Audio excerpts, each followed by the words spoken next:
Good afternoon, ladies and gentlemen. Today I will be giving you a short introduction and summary of Lesson 15, which is all about medieval Chinese dynasties.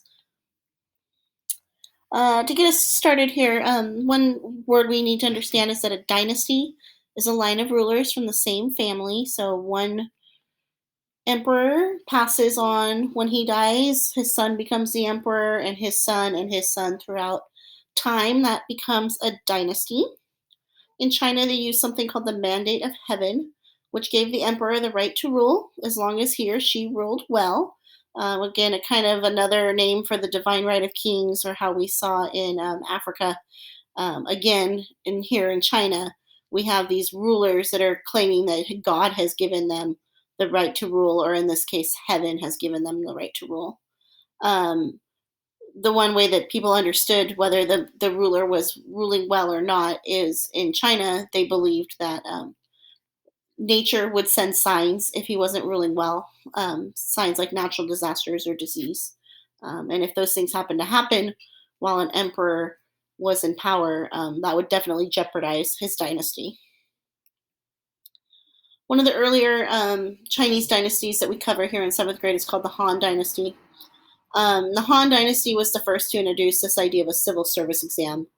Um, when they do the civil service exam, that means that people are taking a test to be able to gain their job or their position in the government as an official based off of their knowledge and based off of their skill, not just based off of who their family connections were or the amount of wealth or power that they have.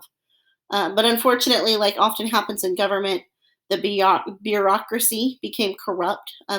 Bureaucracy is a group of people that have different jobs and positions that work for a government. So when the bureaucracy became corrupt in China, they found that they had high taxes, forced labor, fights between warlords. And as a result of this, the Han Dynasty ended and China broke apart, much like Europe did after the fall of Rome. But the scattered period of time didn't last very long before a new dynasty took over. That new dynasty is called the Tang Dynasty, and again, it's pronounced Tong, not Tang. So the Tang Dynasty also continued to strengthen the central government by using civil service exams, um, but they tended to only allow people from the aristocracy to take the tests. An aristocrat or aristocracy means a group of members of society that are all from noble families or wealthy families. And the aristocrats were the only ones that could actually afford to hire tutors and buy books to help them study. So even though they were using a civil service exam to hire people, the only people that were actually hired for the jobs came out of the aristocracy or that like higher level noble family type of level of society. But eventually, the Song Dynasty came along and used something that we call meritocracy. And meritocracy means showing your worth by test scores or proving through a test the skills and the knowledge that people possessed. In during the Song Dynasty, the civil service exams tested knowledge of poetry, the classics, and Confucius. Confucius was a Chinese philosopher, and students would be required to memorize Confucius's teachings and reproduce those teachings word for word on their paper. It was believed that if they used poetry, the classics, and knowledge of Confucius to test people, that this would make for rational, moral, and trusted officials, that they would be really well trusted, they would make good decisions, and they would use logic and rationality to make their decisions. The Song Dynasty, of course, didn't last forever, and eventually came a period of Mongol rule. During the Mongol period, the civil service exam was canceled. Many of Kublai Khan's trusted advisors could not read or write. Kublai Khan was the leader of the Mongols at the time. So instead, because Kublai Khan's advisors couldn't read or write, Kublai Khan had trusted foreigners to help him from other countries. So he had other people making the decisions for the Mongols, which also didn't work out so well. The civil service exams are still used today in parts of the world. In China, they are used today to help candidates show merit to gain a government position. They officially canceled these exams in 1905, but they are unofficially, they're still used and they're coming back. I want to show you a quick video of how the civil service exam is used in Korea today and how young people in their late teens and early 20s are starting to look towards the civil service exam to help them gain a position in the Korean government. Staying here in the nation, the economic state of the country has seen big companies hire fewer new workers than they have in the past. In response, more young job seekers are looking for work with the government. Woo Jung-hee reads into this trend. Korean college grads have traditionally applied for jobs at big conglomerates, but now a growing number want to work for the government.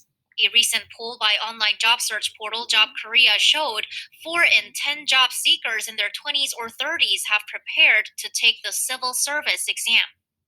The number of exam takers has steadily risen last year, hitting an all-time high of more than 700,000. Reflecting the trend, students at one of the hundreds of private institutes in Seoul's Noryangjin neighborhood are all gathered with the same goal in mind, entering the civil service. So why the craze for government jobs? I didn't have many career choices with my university major, and I thought the civil service isn't bad considering the job security and pension. I wake up at about 5 and come to this institute by 7. We study on our own until 9 and take classes until 1. It is tiring, but still, I want to be a civil servant. At a time of low economic growth, they're attracted by job security and flexible working systems. The annual pay of Korea's civil servants has risen every year since 2013, regardless of the state of the economy. Plus, it's commonly understood there's little threat of being laid off or overworked. Maternity leave and flexible working systems are well instituted and a pension virtually guaranteed. I will definitely say more students have been registering for courses here, and to satisfy greater demand, we've also put more courses online. One expert says the growing interest in the civil service is a potential problem because it could signal a loss of economic vitality. It's generally the private sector that powers the economy, so a concentration of working-age people in the public sector would mean less creativity and less energy in the economy.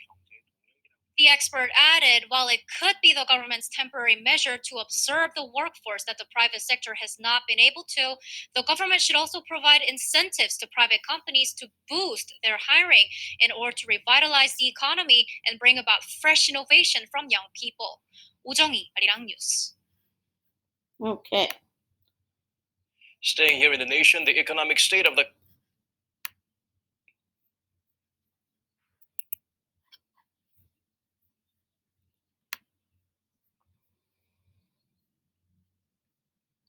Okay, so in order to wrap it up for today, based off of what you have learned here, in the text box, why don't you go ahead and write 3 sentences that summarize what you have learned today?